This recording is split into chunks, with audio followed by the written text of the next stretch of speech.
Okay, we are. Should I give another minute for people to come on? Give a tolerance level to the people who come on 2 minutes after the time.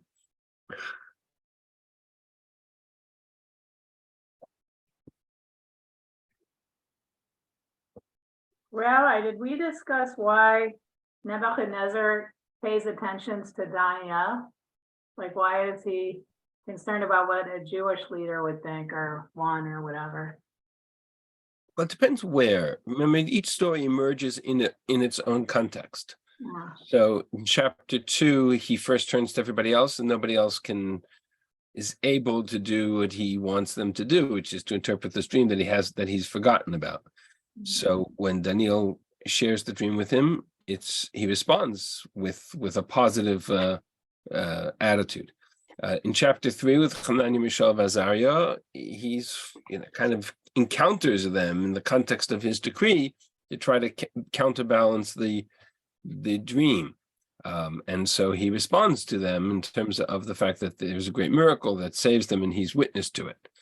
In chapter 4, we haven't read it yet, but in chapter 4 also, he has a moment where he turns to all of his advisors and nobody can help him except for Daniel. So it's not like he's predisposed to always turn to Daniel for counsel. It's about the circumstances of each story. And like Yosef, you have to have the right answer and be in the right place at the right time, and things happen. But we'll see for Daniel that becomes tricky. I think that it's more than that. I have a theory based on certain historical background that he actually knew of the nevuot of both Yirmiyahu and Yechezkel, and he paid attention to them. And his behavior, because Yirmiyahu tells Mitzrayim that Nebuchadnezzar is going to conquer. Tells Paro Necho that Nebuchadnezzar is going to conquer. Why didn't it happen? In the end, it was only the Persians who conquered Mitzrayim and carried out the nevuah of Yirmiyahu, Cambyses. Yeah, possibly. I think that takes us deep into the domain of Yirmiyahu and Yechezkel and Malachim, which is kind of important, but not necessarily where, for now, it's to understand Sefer Daniel. I think it's probably a valuable context, but not necessarily critical to understand the dynamic of the stories that we are engaged in studying. But I hear what you're saying. It requires further discussion or analysis. But absolutely, I said it was a hypothesis. Yeah, for sure. I'm going to start here, and I'm going to post again the sources for those who have just joined us. So that's the sources for today. I will share them on the screen momentarily. I am playing host today, so I am multitasking, and that's my email in case anybody has any questions, would like to email me after the class. You're welcome to. And I'm just going to mute everybody for the sake of taking out some background noise. But if you have a comment or an insight or an observation, feel free to unmute as well. So I'm going to close that, and we're going to start. I think also we have, whoops, we don't want to be on that page. We want to be on this page. I think also we have a, so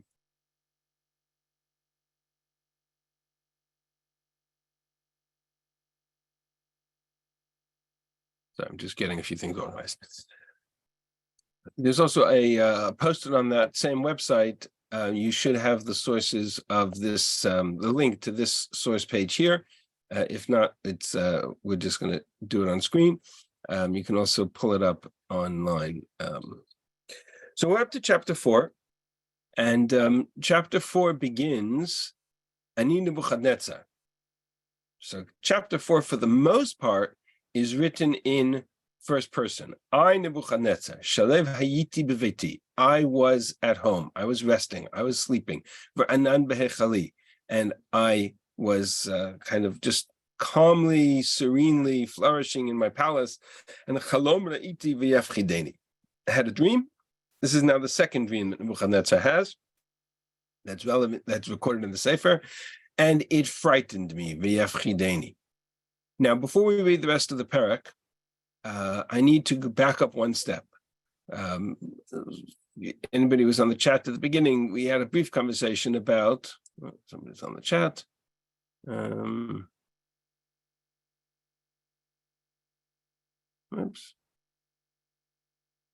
We had a brief conversation about the chapter divisions. We read last week, or last 2 weeks, we were dealing with chapter 3 up until the end of Pasuk Lamed. We did not read the last 3 Sukim of chapter 3. The reason for that is it's pretty clear in the consensus across the board that these 3 verses are the opening of a letter that Nebuchadnezzar pens to his constituents, to the country, to the nation. And that letter seems to be the content of chapter 4. Meaning these 3 psukim, they don't fit at all in the context of chapter 3. They start, Nebuchadnezzar HaMelech, L'chol ha'amim ha'omot ve'aleshonot, shedarim b'chol ha'aretz. Nebuchadnezzar, the king, and to all the peoples, nations, and languages that dwell on the earth, Shlomchem yirbeh, may peace be upon you, may you multiply. Ha'otot ve'aniflaot she'asa imi el elyon na'ela lefanai lahagid. It is pleasing to me, it seems good to me to declare, to share with you the signs and wonders that God has brought upon me.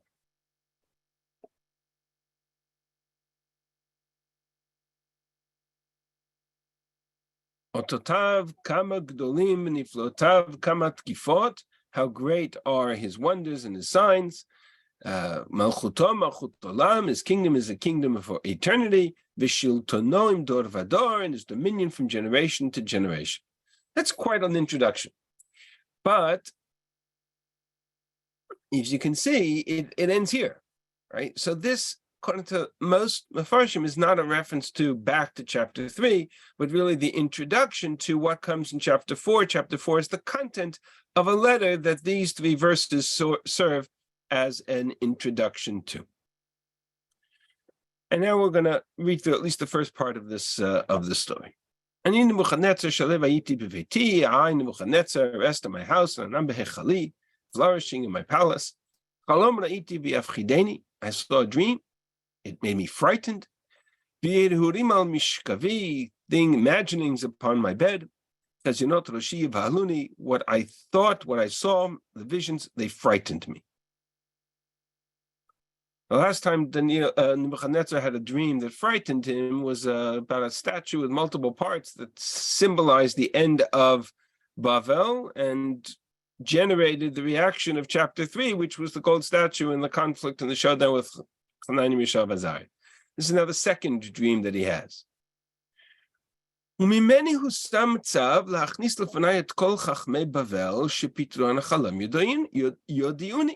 I instructed all of the Babylonian wise men to come before me and interpret the dream for me.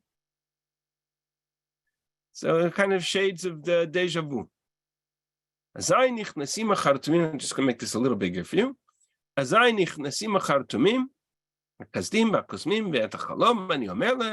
Then all of the Chaldeans and the astrologers, they all came in.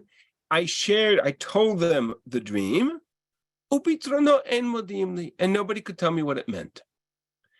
So here already is one of the big and important differences between this story and the previous one. Namely, here he's told them the dream. So it's unlike the first case where he's forgotten the dream or he pretends he doesn't know the dream. Here, the dream itself is not a mystery. He's going to tell us exactly what the dream is. But of course, nobody can interpret, nobody can understand it. So they are dumbfounded. And the last one to come in to share this conversation was Daniel. Asher Shmo Belshazzar. Remember, this is all part of the Nebuchadnezzar's letter, whose name is Belshazzar Kishem Elohai, like the name of one of our gods, my God. Va'asher Ruach Elohim Kedoshim Bo, and in whom is the spirit of the holy gods. Now, that's a fascinating statement because something very unique here and reflects how I read it.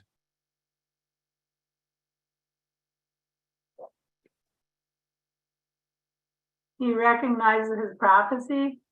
Or No? Yeah, I mean, that's true, but there's something very unique about this phrase and the reason I read it the way I did. Va'asher Ruach Elohim Kedoshim Bo. It's gods in the plural. Correct. From a Tanakh perspective, the foundational difference between our theology and pagan idolatry is that the same word Elohim in idolatrous context is conjugated in the plural, Elohim Acherim. Whereas when we refer to it to God as Elokim, it's always conjugated in the singular. Reshit bara Elokim et hashamayim ve'et haaretz va'yivra Elokim. So the notion here of Ruach Elokim Kedoshim Bo is a reflection of, again, Nebuchadnezzar's perspective. Whereas you're talking about gods, Holy Spirit of holy gods. And I told him the dream. The bell in the name is Saturn, the planet Saturn. Okay. Necho in Nebuchadnezzar contains the name of the planet Mercury. All of the planets and Nebuchadnezzar worshipped in particular Venus. He calls her his god. Right. Right there are three of the five planets that are related. So certainly a plurality. Belshazzar, Rav HaChartumim, master of all the magicians, chief of the magicians. I know that you are endowed with this power. No secret is hidden from you. I'm going to tell you the dreams, this vision. Tell me what it means. In this dream that I had. Now, I'm going to read through the dream, and then I'm going to stop before we get to the end of the Peric. And I want to do so intentionally because I want us to kind of ponder the dream by itself as if we are Nebuchadnezzar's astrologers or as if we are Daniel, and see what we come up with.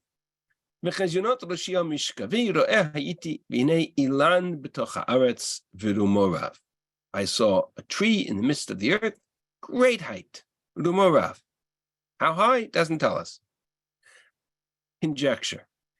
Gadal ha'ilan b'chazak. This tree was strong. It was Rumoya Gial Shamayim. Its height reached the heavens. Umareu l'sof kol haaretz, and it could be seen to the ends of the earth. Ofyo yafeh. Its leaves were beautiful. Pirio rav. Its fruits were great. Mazon lakolbo. It had enough food for everyone. Tachtav timtzat sel chayataba. Under its shade with you could find all of the animals. Uba'anafav tadorna tziporei hashamayim, and in its branches the birds of the sky would dwell. Mimenu yizon kol basar. From this tree all flesh would feed. It would live off the produce of this tree. I saw in this dream, behold, a malach, watcher, Holy One, came down from heaven. And it called out aloud and said, cut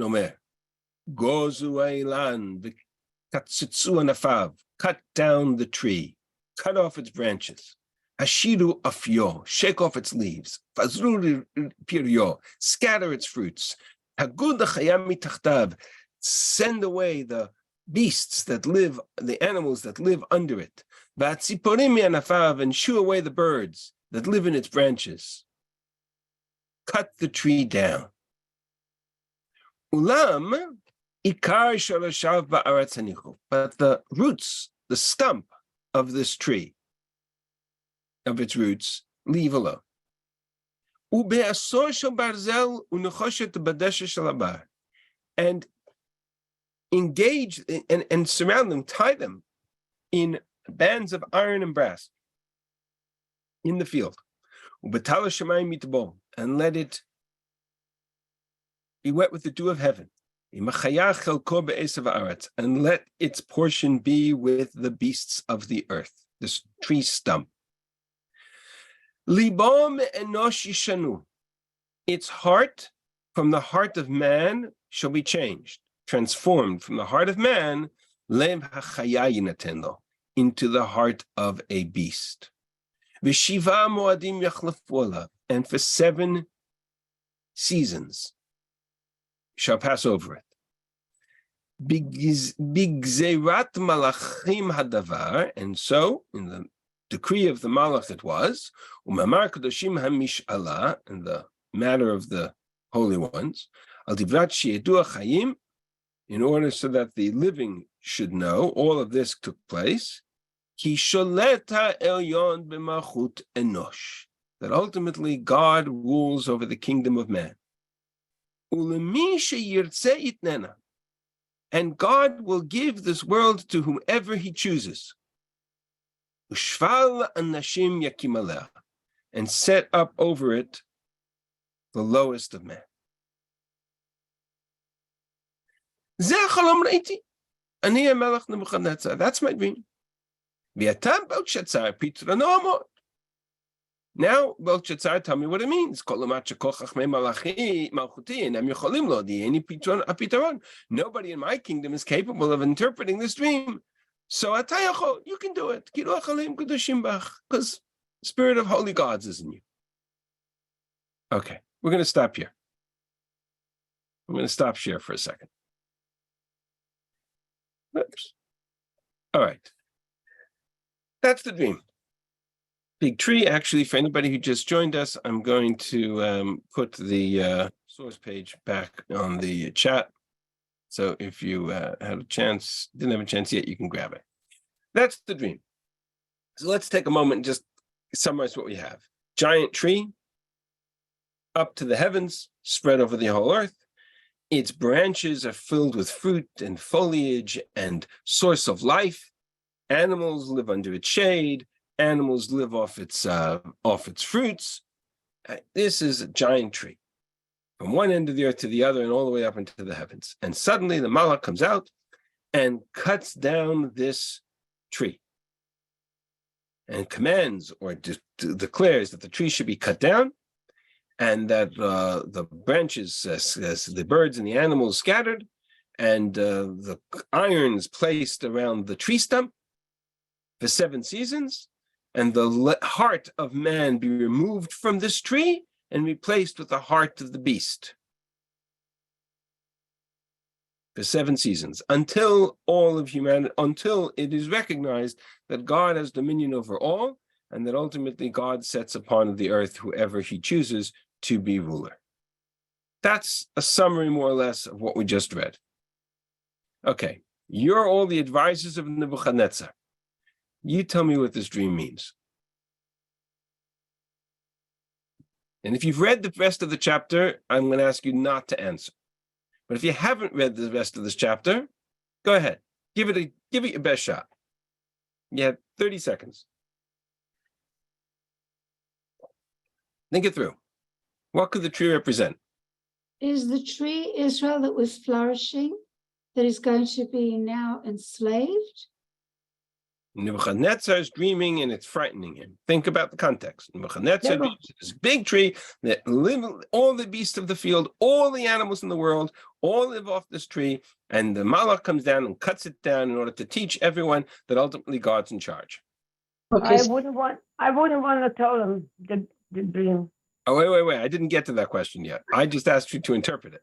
What does the dream mean? We're in closed quarters. The tree is Nebuchadnezzar. Tree is Nebuchadnezzar. Okay, follow that up. Why is it about to be destroyed? And he wants to tell him that. his height is going to be diminished. Its height is going to be diminished. Let's start from the mashal before we get to the nimshal, right? What is the significance of its height, its breadth, its providing its fruit and its foliage and the animals? What does all that represent?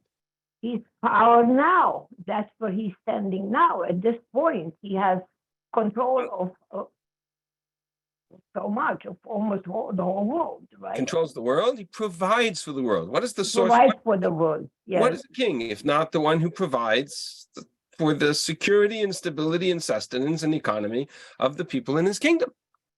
Right? Yeah. So here he has a kingdom over the whole world, up to heavens, spread over the whole world, all the animals representing all the nations of the world under his feet, provides them food, provides them sustenance, provides them protection, shade.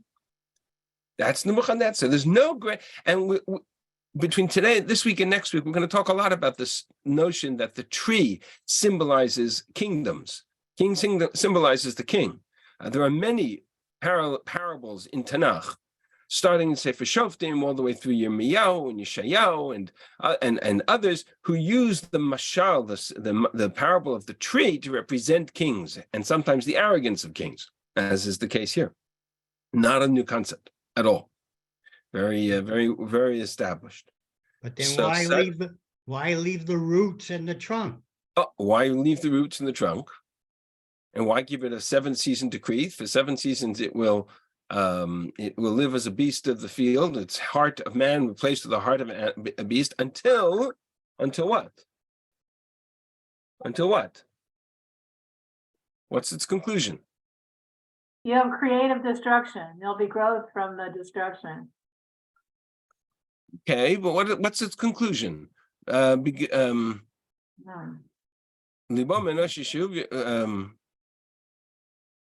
Yeshivat. One second. בגזרת המלאכים דבר, ומאמר קדושים במשאלה, על דברת שידעו החיים כי שולט העליון במלכות אנוש. This is also, he almost interprets it himself. This is also that all should know that God provides dominion, and that God is the one who decides who shall reign over whom. ולמי שירצה יתננה, and to whomever God will choose, he will give this dominion. Rabbi Shulmans, I'm going to throw it on the side to you as an observation. If you're collecting sources to prove that that Nebuchadnezzar was aware of the Nevuot of Yirmiyahu, take note of this pasuk, and we'll come back to it in Yirmiyahu Peric Zayin. All right, but what is essentially is the message? Why leave the tree stump, clasp it in iron, and then leave it for 7 years, if not for the message to be directed to whom? What happens after 7 years? After 7 seasons? We can guess. It doesn't tell us yet, but it will. What's the guess? Right, all of this is so that the living should know that God's in charge. Right, that God's in charge. So what is the purpose of it all? To teach Humanity, or in this case, Nebuchadnezzar. So not complicated. Not complicated. I'm sure if we were all asked to give our best shot at interpreting this dream, we would have no problem doing so. I would argue, actually, that if we were all given the opportunity to interpret Paro's dream about the 7 fat cows and the 7 lean cows and the 7 fat ears of corn and the 7 lean ears of corn, we probably could have come up with the same interpretation. Had we not known the answer, we probably could have come up with the same interpretation that Yosef came up with. Not a hard or complicated dream. Not at all. What's hard? What to do about it. What to do about it. The solution's harder. And in Nebuchadnezzar's case, it's not hard to come up with the interpretation of the dream. So why are all of the advisors dumbfounded? Why is it that nobody can interpret this dream for Nebuchadnezzar? Because they're afraid. Because they're afraid. Simple.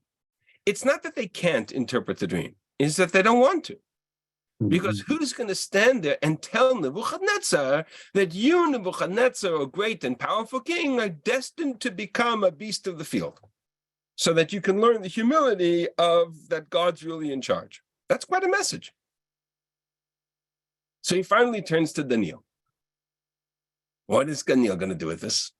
Azai Daniel asher shmo Belshazzar, hishtomem kisha'a achat, was frozen, appalled for a while.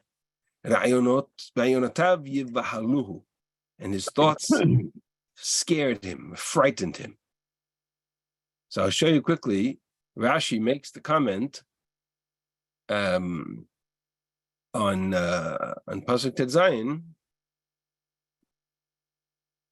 Rayonot yivahaluni shehaya yarei liftor lo hachalom. Daniel was afraid to interpret the dream. Daniel himself, because the message here is so frightening that who's going to stand there and confront Nebuchadnezzar? But, of course, that's exactly what Daniel does. So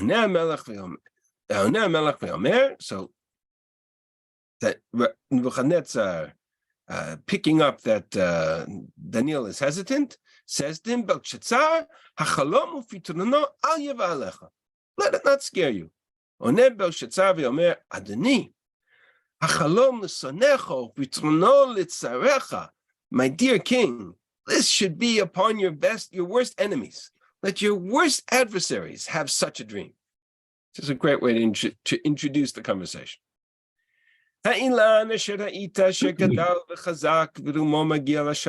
This great tree up to the heavens, strong and mighty, visible throughout the land, beautiful branches and much fruit, and food for all. Under its branches live all the beasts, live all the animals, and the birds. This is you, O king. You, king, who's strong and greatness is known and is across the earth.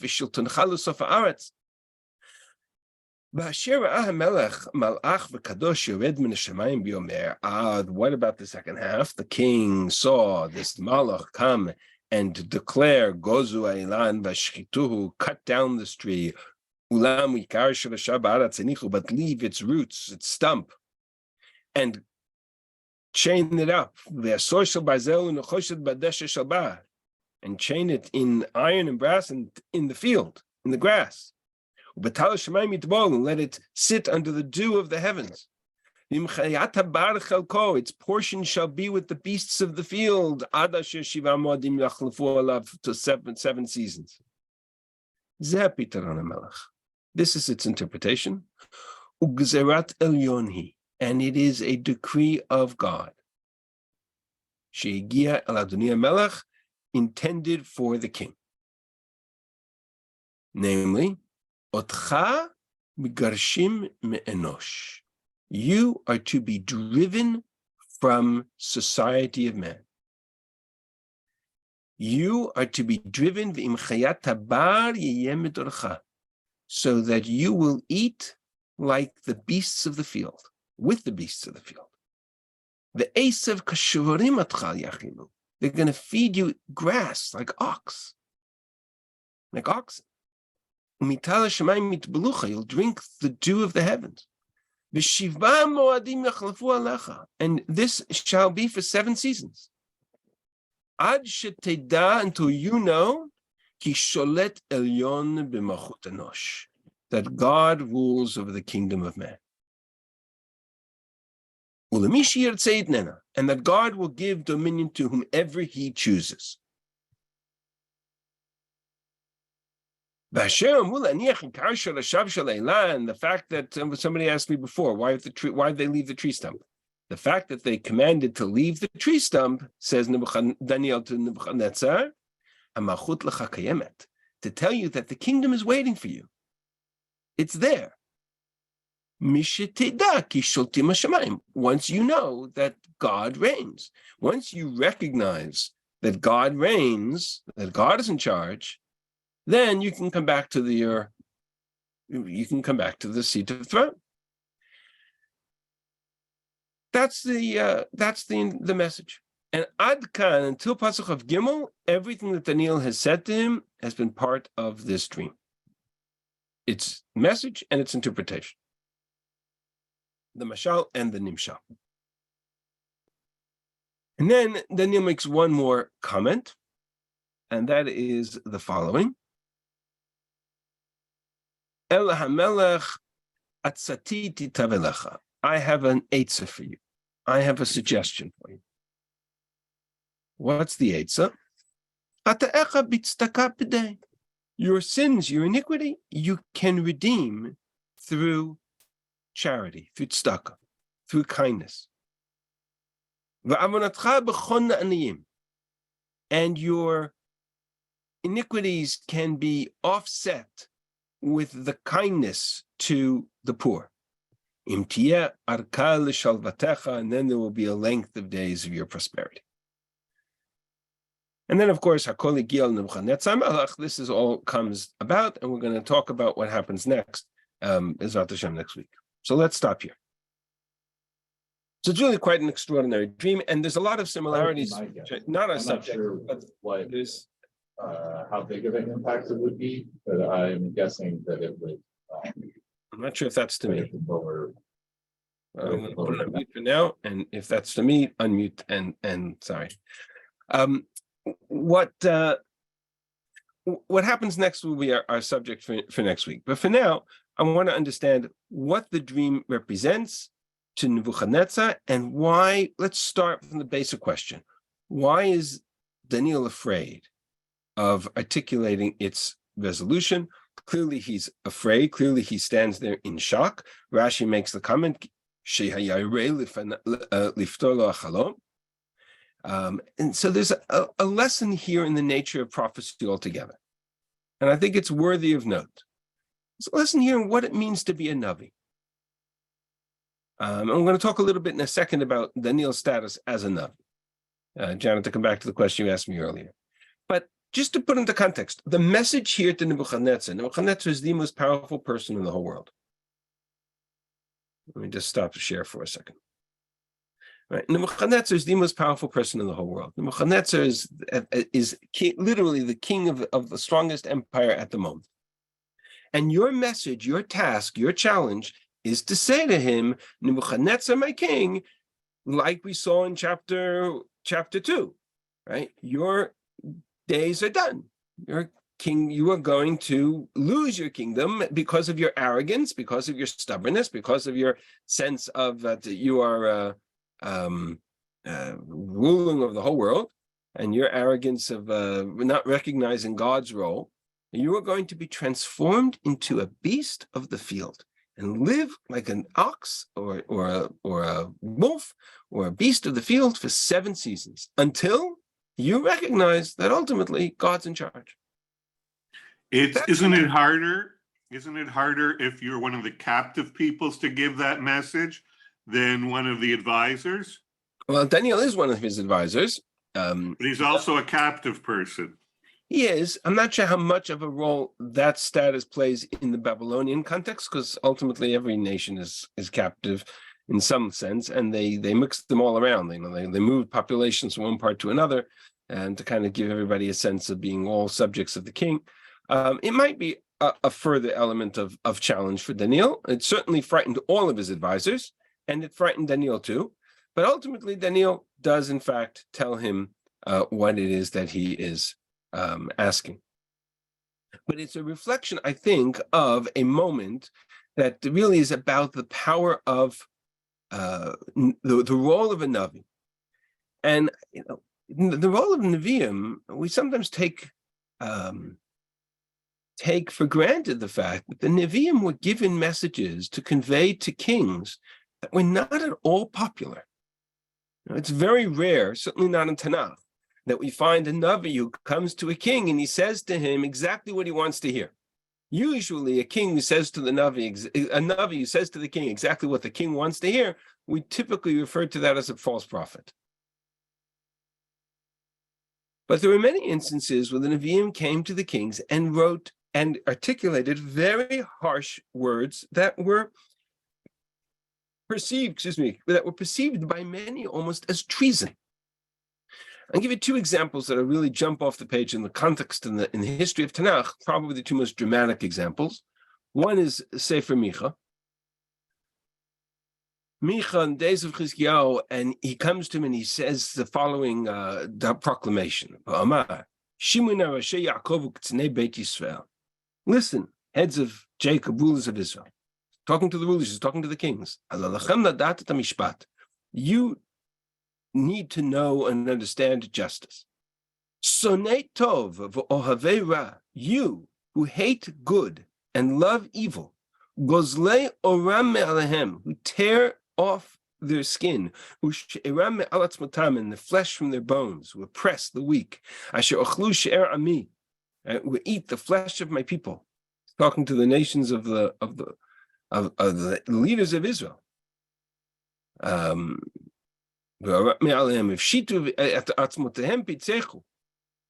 This is all a description of the chait of Israel.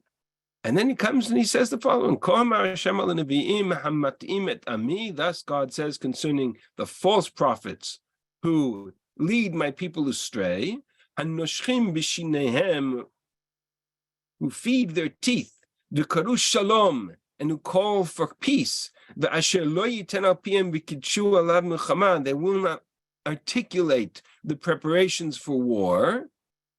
Therefore, I tell you, right, this is all, night is over for you. Okay, we're going to skip a little bit. I come full of the power of prayer, etc. Ulam anochi meleti koach et ruach Hashem umishpat ugvura. I girded myself with spirit of God, nevuah, and of mishpat, and gvura, courage. Why do I need courage? Lahagid li'akov pishol yisach chatato, to tell Yaakov of his disobedience and Israel of his sins. And therefore, I need this courage, and I'm coming to tell you what God has really said. What has God really said? Shimun azot Moshe bet Yaakov u'ktzanei bet Yisrael hamitavim mishpat vet kol ha'yishrei yakeshu, you who abhor justice and pervert equality, bonet Sion b'damim, who build Sion with blood and Yerushalayim with iniquity, Rashea b'shachad yishpotu, her leaders judge for bribes, kohaneh b'mechir yoru, and priests teach for pay, for price, and its false prophets can be bought for money. And then they come and they rely on God. They say, oh, God is with us. Nothing bad will happen to us. Concludes Micha,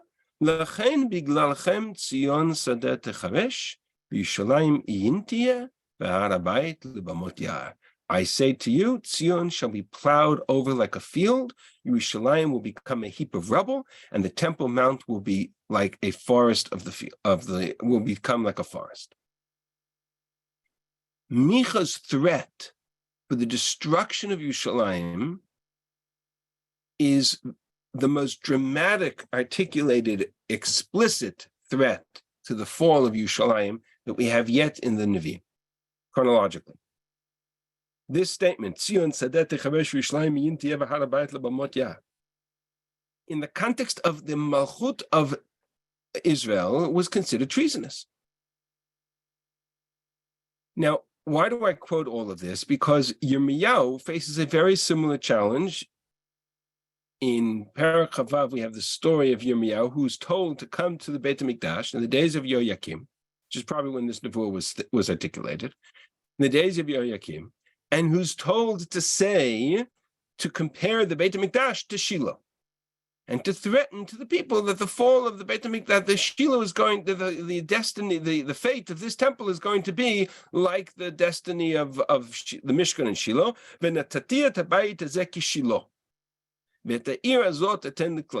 This house I will make like Shiloh, and I will make this like the cursed nations of the earth. This is the most explicit threat to the destruction of the fall of the temple. And it's the first time it's articulated in this fashion. When the people, the priests and the prophets heard Yirmiyahu say this, so what do?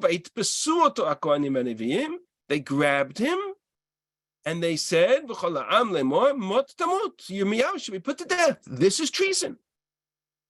The Navi comes to the king and to the Beit HaMikdash and says the kingdom is going to fall and the Beit HaMikdash is going to be destroyed. That's treason. He should be put to death. How dare you say that this house will be like Shiloh and that this temple will be destroyed or the city. So they gathered against Yirmiyahu and they wanted to put him to death. And then he was saved at the last minute. How was he saved? By Shmusa and Yehuda, the people, the minister, the leaders of the people in the king's house, they come. The Kohanim, the Nevi'im, they're all standing there. They say, this person deserves to be put to death because this is what he said. And then Yirmiyahu defends himself. And he says, I speak in the name of God. But I speak in the name of God. You want to do what you want to do. And I'm yours. Do what you want. But know that I speak the truth. I speak in the name of God. So there is a certain group of people, of elders of the land, who got up and they said the following. And this is how they saved Yirmiyahu's life. They said to him, you know what? Once upon a time, there was a Navi by the name of Micha. Micha HaMorashti Hayani Bab Bimei Chizkiyahu. He prophesied in the days of Chizkiyahu. And what did he say in the days of Chizkiyahu? He said to them and to all of the people of Yehuda, he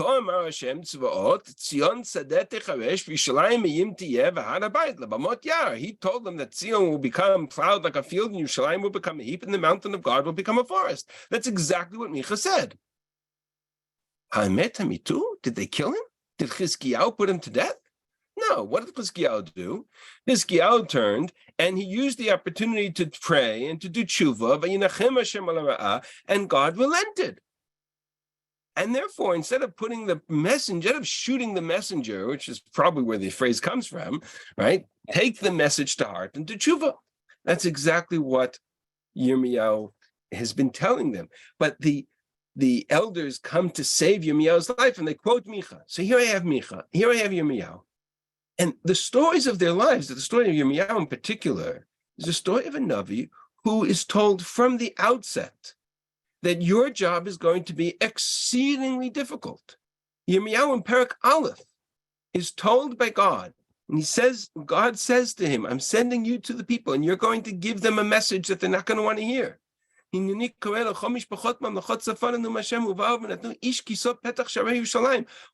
the nations of the earth are going to come and they're going to sit and conquer Yerushalayim. I'm telling you to utter judgments against all of their wickedness. And you, Yirmiyahu, te'ezor motnecha, gird your waist. You shall get up and speak these things. Don't be afraid of them. Al techat mipnehem, pen achitcha lifnehem, lest I cause you to be dismayed before them. I will protect you. I will be for you like a fortified city. I will make you a fortified city, an iron pillar, bronze walls, against all of the kings who you will speak. Yirmiyahu's message, Yirmiyahu was met with a tragic challenge all of his life because he was the message that he had to convey. He was whipped and he was put into jail and he spent years in jail and incarcerated in the pit, right? Because, just read the 3rd chapter of Eicha, because of how quote unquote popular his message was. So, turning our attention back to Daniel. Whoops, wrong one, this one.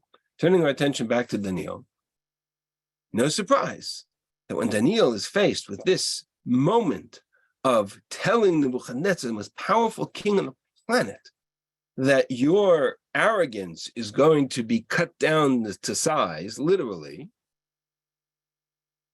is it a surprise that he's frightened by it? And he's sitting there in shock. He doesn't want to say it. None of them want to say it, not even Daniel. In the end, he does, because he is Daniel.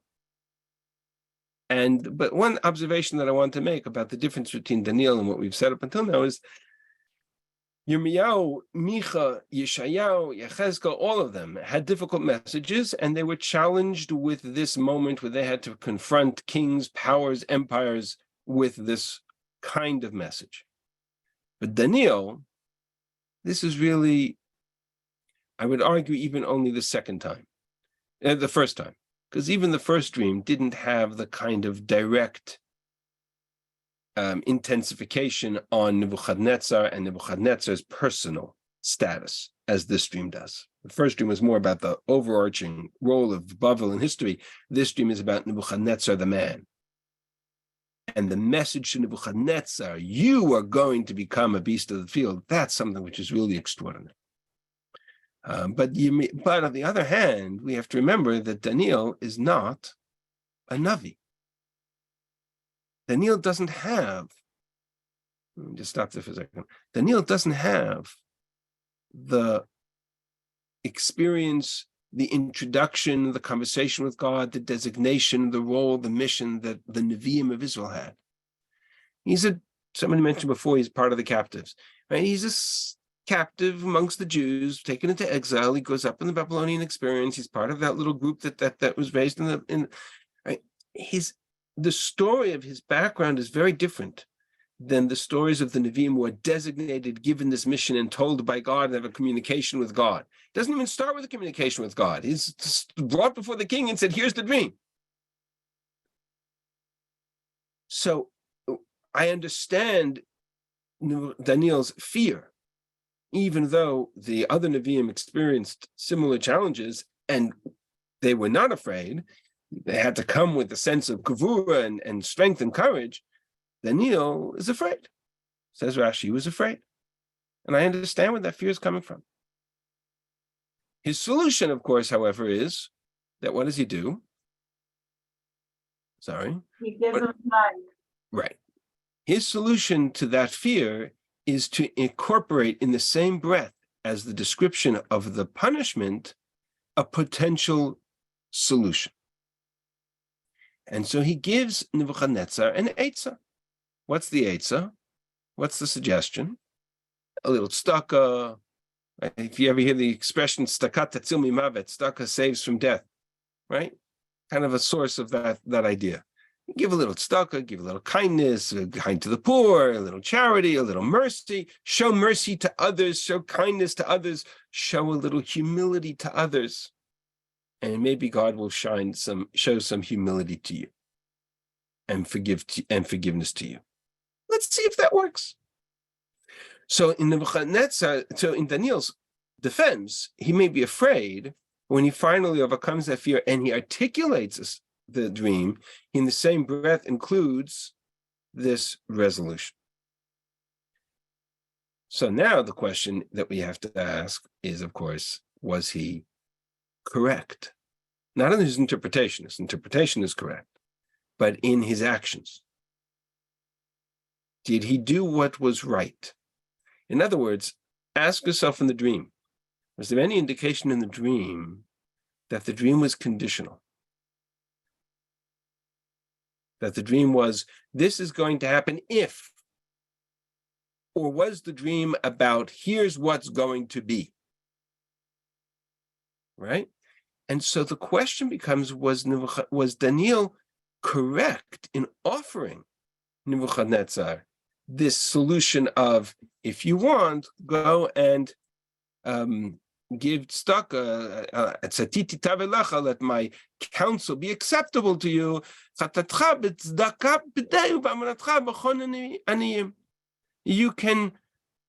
You can sort of appease God, if you will, or you can get redeem your sins, if you will, with the righteous caring for the poor and the impoverished. See, here Chazal were concerned with this statement. And so we found the following conversation. It's a Gemara in Baba Batra. The context here, Baba Ben Buta, is about a story of advice that was given to Herod, not a subject for today. The Gemara compares it to Nebuchadnezzar's, to Daniel's moment. And he says, "Ve'amar Rav Yehuda Maravi Temer Rabbi Shulman Levi Mipnei ne'enash Daniel." Says the Gemara, why was Daniel punished? Now that's an assumption. In other words, the Gemara is asking why on an assertion that we haven't yet demonstrated. But the assumption is that Daniel somehow is punished subsequent to this event. And the question the Gemara asks is why? And the Gemara's answer is Mipnei she'si itzal Nebuchadnezzar, because he gave counsel to Nebuchadnezzar. Shenemar lehen, he said to them, Malka Malki shpar alach v'atayach b'tzedaka peruk v'avyatach b'michan aniyin hen teve'arka l'shlevatcha. Okay, that's the Aramaic that I intentionally have not been reading this whole time. And then it says that this all worked for 12 months. We'll see. I didn't read that next pasuk. The next part of the paragraph describes how for 12 months that's what he did. But at the end of 12 months, I'm intentionally not reading that part, but it worked for 12 months. Says the Gemara, wait a second. How do we know that Daniel was punished? Where did that come from? So the Gemara offers two possibilities. The assumption in the Medrash is based on we've talked about a little bit about this idea before. Sometimes Chazal will point to less obvious proofs to something which is very clear, but in a different part of the text. That's just the style of the Medrash.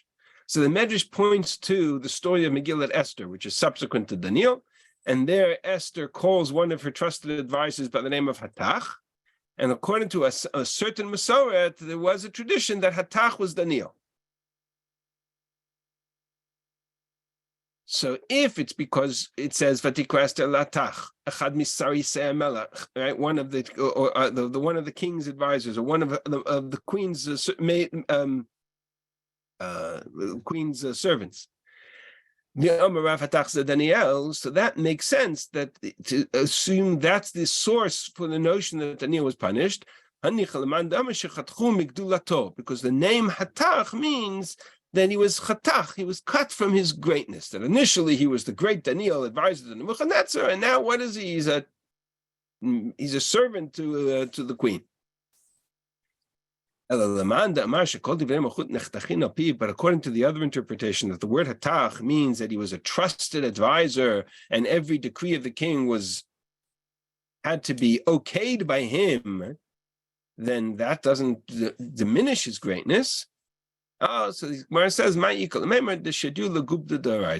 was thrown into the fire, into the den of lions. Anybody could be thrown into the den of lions, clearly is not sitting on the top of his game as far as the advisor status of the king. That's the Medrash. The truth is that I'll give you a very simple explanation as to how we know that Daniel was punished, or that Daniel lost his stature or his shine at the end of this story. Okay? Because all of this is taking place in the days of Nebuchadnezzar. Right? Days of Nebuchadnezzar. So we're just going to do a quick glance forward into Peric Hay. Peric Hay is the third year of Belshazzar. So in the context of the kingdom of Bavel, you have Nebuchadnezzar. Then you have a king of whom we know very little by the name of Avil Merudach in between. And then you have Belshazzar, and Belshazzar in Tanakh only has 3 years accorded to him. And Peric Hay begins with the third year of Belshazzar, when there's a great feast, and of course you've all heard the expression of the handwriting on the wall. That's where he sees the finger come and write these words on the wall that nobody can read and nobody can understand. And it frightens him, and he whatever the context is, and he calls all the Kazdim and the Kozmim, and he calls all of the magicians and asks anybody who can read it, and nobody can read it, and they don't know what to do. Until finally, he's very confused, and then in walks the queen, Hamalka, Lumat Divrei HaMelech V'Sarav. She comes in and she says to the king, Hamelech lo mimchiyeh, don't be so concerned. Yesh ish b'malchutecha, there is somebody in your kingdom, asher ruach Elohim kedoshim bo, in whom is the spirit of holy gods. And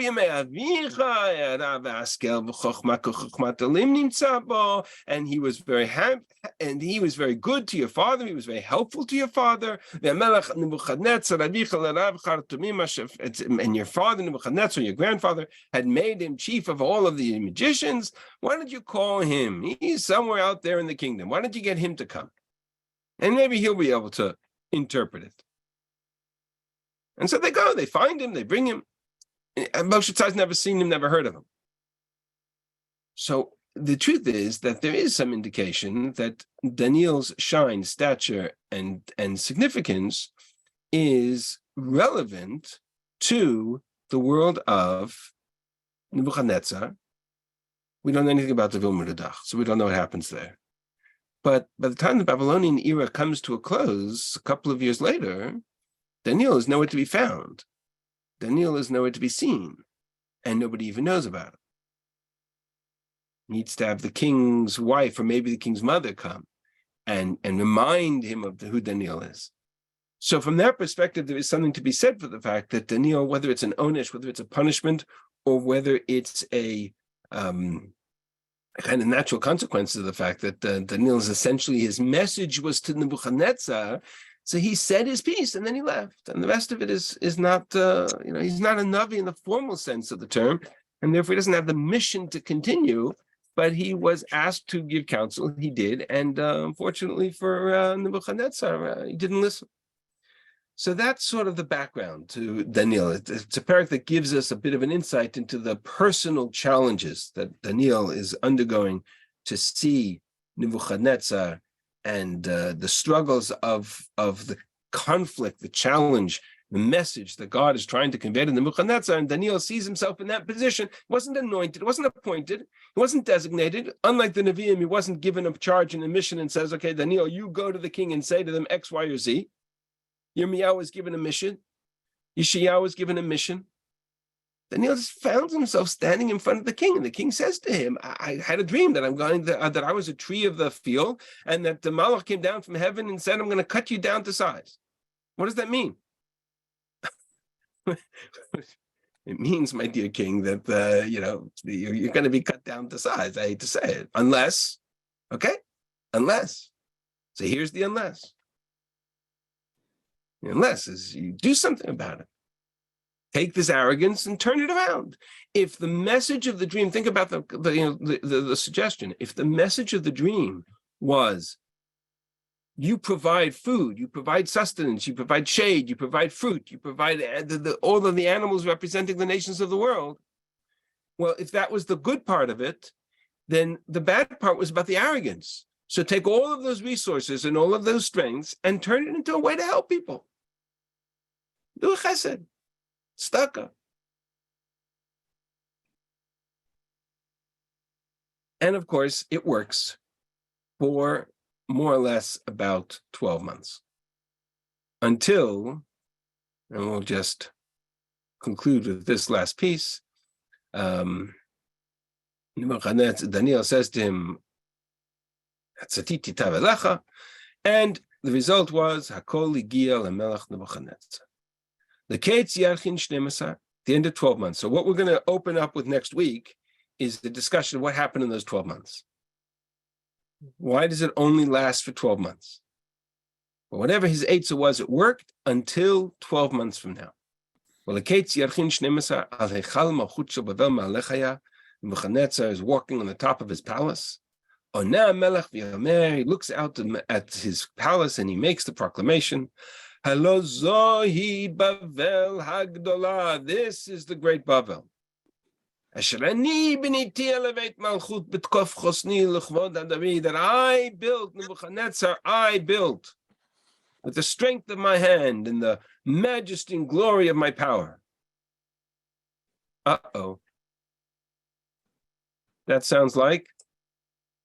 That doesn't sound like the generous, compassionate, caring, giving, caring for the poor Nebuchadnezzar that Daniel suggested he become. Essentially, Daniel says to him, transform yourself before somebody else transforms you. Well, it doesn't take long. It's still in the king's mouth. And kol min shamayim nafal, when a voice came out from heaven and says, L'cha omrim Nebuchadnezzar melech, Amalchut Avrami Meta. The kingdom shall be taken away from you. And the rest of the story, of course, is based on the nimshal of what he saw in his dream. So that's the context. B'ezrat Hashem, next week we'll delve into what happened to Nebuchadnezzar, why it happened to Nebuchadnezzar, and ultimately the message that it teaches us. There's a lot to be a lot of takeaways from this story, but this is where the story begins. So we have my plan for kind of introduce it this week, and B'ezrat Hashem next week we will pull it all together. Thank you, Rabbi. Thanks, Rabbi. My pleasure. I hope you enjoyed that. It's kind of part one. Hopefully we'll come back for part two and we'll pull it together. Thank you. Thank you. Thanks. Very good. Thank you so much. My pleasure.